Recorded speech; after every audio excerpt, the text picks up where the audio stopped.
nama saya Lionel Messi Triwidantio. Pada kesempatan kali ini saya akan membahas tentang profesi dan kewirausahaan tentang teknopreneur. Semoga kalian memahaminya. Yuk kita mulai. Pertama, teknopreneur. Teknopreneur berasal dari dua kata, yaitu teknologi dan entrepreneur. Teknopreneur berarti seorang entrepreneur atau pengusaha yang memanfaatkan teknologi. Contoh, seorang penjual nasi goreng yang menggunakan teknologi iklan pada Gojek.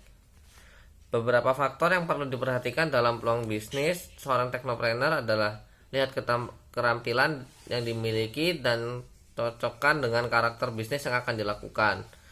2. Pekerjaan yang dilakukan adalah pekerjaan yang dicintai. 3. Pengukuran self-efficacy dalam manajemen bisnis. Dan 4. Kemampuan melihat dan memanfaatkan peluang di sekitar.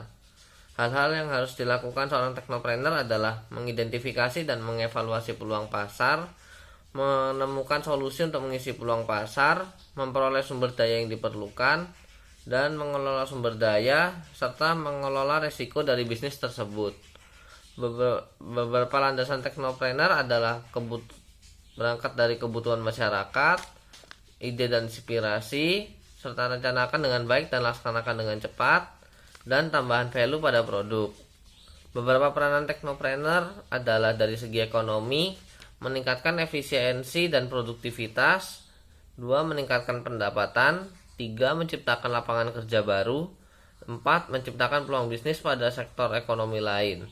Dari segi sosial adalah mampu membentuk budaya baru yang lebih produktif dan berkontribusi dalam memberikan solusi pada penyelesaian masalah-masalah sosial. Dari segi lingkungan adalah memanfaatkan sumber daya secara lebih produktif, meningkatkan efisiensi penggunaan sumber daya. Peluang usaha di bidang manufaktur dan rekayasa elektronika. Memahami manufaktur dan rekayasa elektronika. Manufaktur adalah proses mengubah bahan mentah menjadi produk jadi yang memiliki nilai jual lebih tinggi. Rekayasa elektronika adalah teknik yang berhubungan dengan berbagai material dalam berbagai konfigurasi yang dapat mengatur aliran arus listrik. Contoh hasil rekayasa elektronika adalah running LED, alarm, dan lampu baca otomatis. Kewirausahaan produk rekayasa elektronika terbagi menjadi 4 tahap, yaitu tahap memulai, tahap melaksanakan, tahap mempertahankan, dan tahap mengembangkan. Tahap memulai adalah melihat peluang usaha produk rekayasa. Tahap melaksanakan adalah praktik usaha produk rekayasa berdasarkan kebutuhan sumber daya. Tahap mempertahankan adalah usaha produk rekayasa dalam mempertahankan produksi. Dan tahap mengembangkan adalah hasil usaha yang dijalankan mengalami perkembangan yang baik dan cenderung bertahan. Beberapa jenis perusahaan di bidang manufaktur adalah bidang makanan dan minuman, contoh Sari Roti, Pocari Sweat, dan Ice Wall. Di bidang otomotif, contohnya adalah Astra Group, Honda Prospect Motor, dan Suzuki Indomobil Motor. Di bidang elektronik, contohnya adalah Polytron, Toshiba, dan Samsung.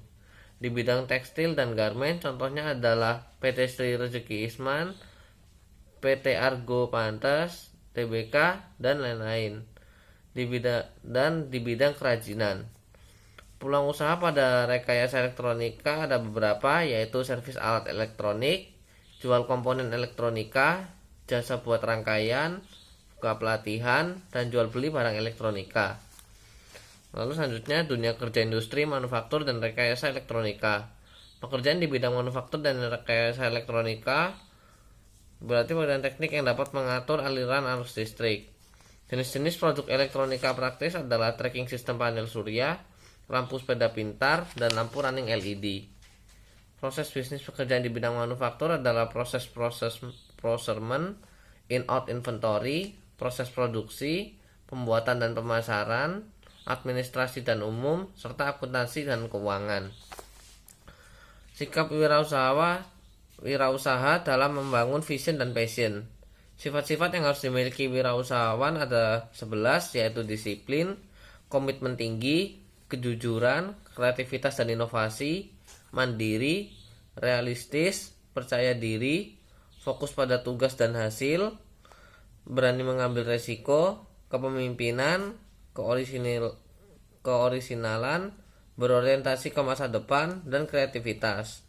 Keuntungan dalam berwirausaha ada beberapa, yaitu dapat menjalani dan mengerjakan bisnis berdasarkan minat, keinginan, dan bakat yang dimiliki seseorang, dapat memiliki semua keuntungan tanpa terdapat potongan apapun, memperoleh kepuasan sendiri saat bekerja, waktu kerja lebih fleksibel, membuka lapangan pekerjaan bagi orang lain, belajar menjadi pemimpin, dan mengasah ide potensi diri dan kreativitas. Perbedaan vision dan passion. Vision adalah pernyataan yang menggambarkan keinginan yang harus dicapai perusahaan. Passion adalah kecenderungan melakukan tugas yang disukai secara terus-menerus. Cara mengembangkan vision dan passion adalah temukan motivasi yang mendasari keputusan, temukan nilai-nilai yang dianut dan diyakini, lakukan refleksi diri, temukan pola dan tema-tema dari jawaban atas pertanyaan yang diajukan kepada diri sendiri. Kemudian mulai pikirkan hal yang ingin dilakukan, pikirkan juga kegiatan yang selalu ingin dilakukan. Tentukan tujuan, buat komitmen dengan diri sendiri, latihan menenangkan pikiran, sabar dalam menghadapi diri sendiri, dan ambil kesimpulan. Kemudian simulasi berbasis proyek kewirausahaan di bidang elektronika. Macam-macam jenis produk elektronika sebagai pembelajaran berbasis proyek nyata. A. Peralatan rumah tangga dan industri. Hampir semua produk elektronik yang dikontrol secara otomatis ditemukan dalam produk rumah tangga. Contohnya lampu otomatis. Kemudian produk elektronika kendali otomatis pada robot. Produksi industri dapat dibantu oleh robot karena robot dapat bekerja non-stop dan menjelajahi lingkungan berbahaya. Manfaat produk elektronika kendali otomatis. Produk elektronika kendali otomatis memiliki banyak manfaat, seperti membantu pengalaman hasil pertanian, perkebunan, dan perikanan. Contoh, pada pengolahan ikan untuk mengawetkan produk, olahan, dan menumbuhkan jamur agar tidak mudah busuk. Kesegaran memerlukan pengaturan suhu yang sesuai agar tidak mudah rusak oleh bakteri pencemar. Peran produk elektronika kendali otomatis adalah mengatur suhu secara otomatis. Sekian pembahasan dari saya, terima kasih dan mohon maaf bila ada salah kata.